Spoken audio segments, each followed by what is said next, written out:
Salam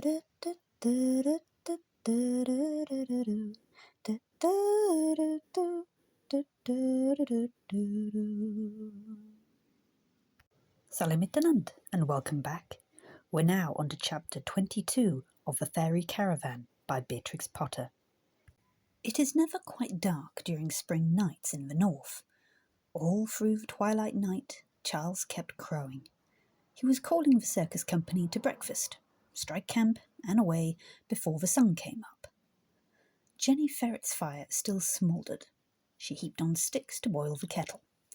There was hustling and packing up and clucking of hens and barking of dogs. "It's all taken back that we borrowed?" asked Sandy. "I am answerable to honest old Bobs. What about the meal-full bag of mice, Zarifra?" "Please, Sandy, the Codling Croft mice are tied up and ready."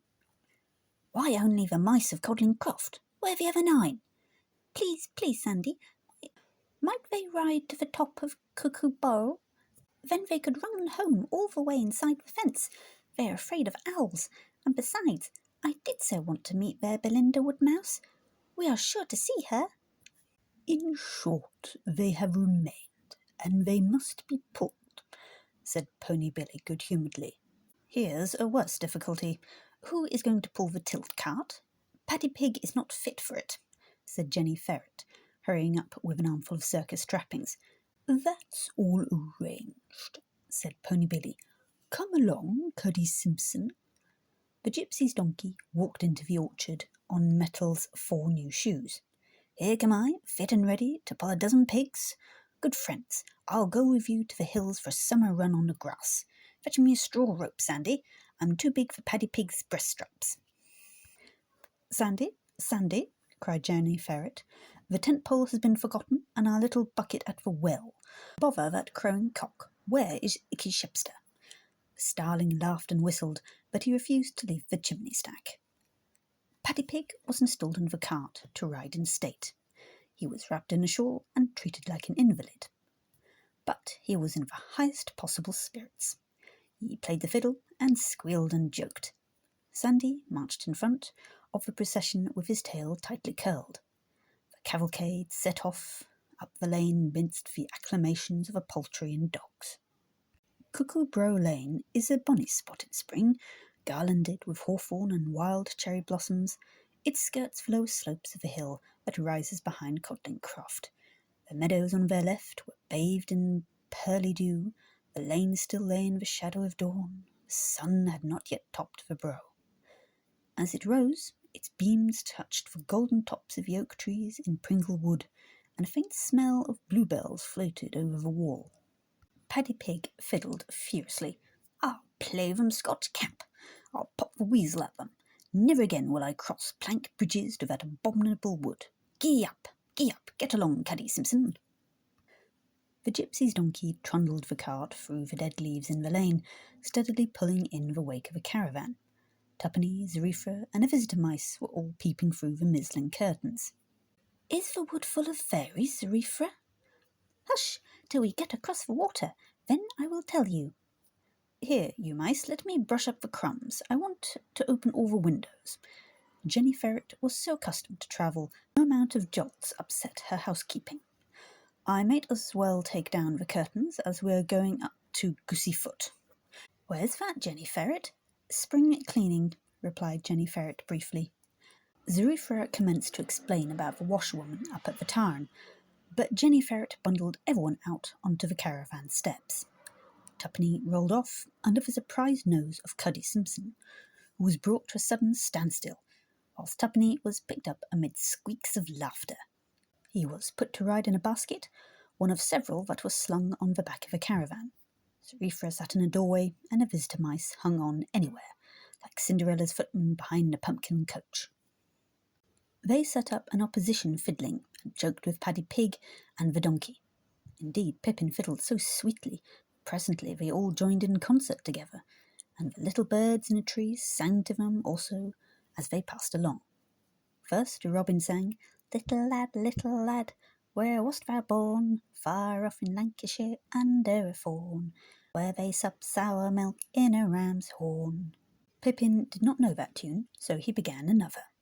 I ploughed it with a ram's horn. Sing ivy, sing ivy. I sowed it all over with one peppercorn. Sing holly, go whistle and ivy. I got the mice to carry to the mill. Sing ivy, sing ivy. Then he changed his tune, and the chaffinches sang with him. I saw a little bird come hop, hop, hop. Then he played another, and Zarifra pelted him with hemp seeds. Madam, will you walk? Madam, will you talk? Madam, will you walk and talk with me? Then he heard a cuckoo, and he played, Summer isn't coming in. The music did sound pretty all the way up Cuckoo Brow Lane. Where they crossed the beck, there was a row of stepping stones, with the water tinkling merrily between them. On a stone, bobbing and curtsying, stood a fat, brown, black little bird, with a broad white breast. Bessie Docker, tell all the other little birds and beasties that there will be a circus show this evening. Bid them come to the big hawthorn tree near the whin bushes by High Green Gate. Bessie Docker bobbed her head. She sped swiftly up the beck, whistling as she flew. The lane was steep after crossing the stream. As they climbed, they met the early sunbeams. The bank on their right was full of wildflowers, wood sorrel, spotted orchids, dog violets, germander speedwell, and little blue milkwort.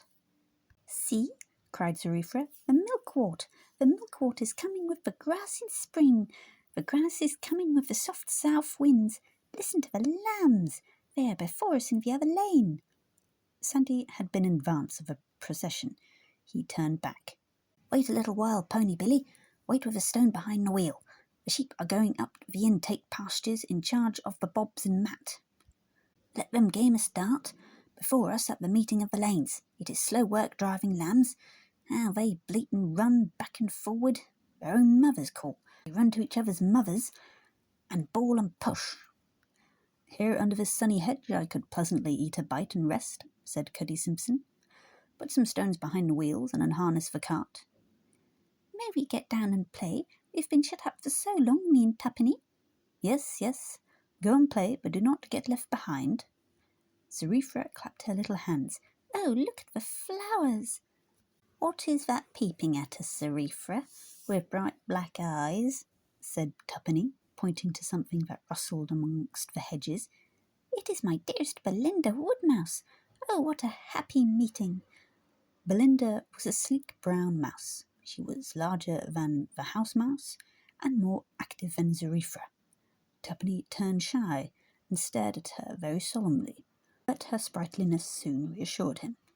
Zarifra introduced her to Tuppeny, Pippin, Cobweb, Dusty and Smut. Ruffy, Tuffy I am unable to introduce, because she has stayed at home to rock the cradle, but here are enough of us to dance a set tonight on the short crop tuft by the hawthorn bush. More mice to pull, laughed Pony Billy. Oh, Mr. Pony William, you have swallowed 3 violets. Well, said Pony Billy, what then? I must eat.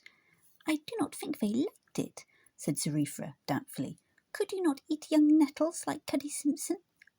Pony Billy rubbed his nose against his foreleg and gave it up. He moved a little further up the lane and went on nibbling. Can the flowers feel, Zarifra? Whispered Tuppeny. I do not know how much or how little, but surely they enjoy the sunshine. See how they are smiling and holding up their little heads. They cannot dart about like yonder buzzing fly, nor move along the bank like the little yellow-striped queen wasp. But I think they take pleasure in the gentle rain and sun and wind, children of spring returning from year to year, and longer lived than us, especially the trees. Tuppeny, you asked me about fairies. Here on this pleasant sunny bank I can tell you better than in the shadowy woods. Are there good fairies, Zarifra? Yes, but all fairies are peppery. The fairy of the oak tree was spiteful for a while. Sit you round on the moss, Belinda and Tuppeny and visitor mice. I will try to tell you prettily a tale that should be pretty. The tale of the fairy of the oak.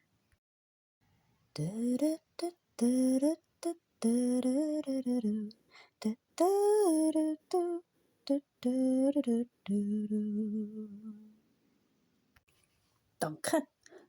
Thank you for coming today. Hopefully we'll get the next chapter out next week. See you then. Auf Wiedersehen.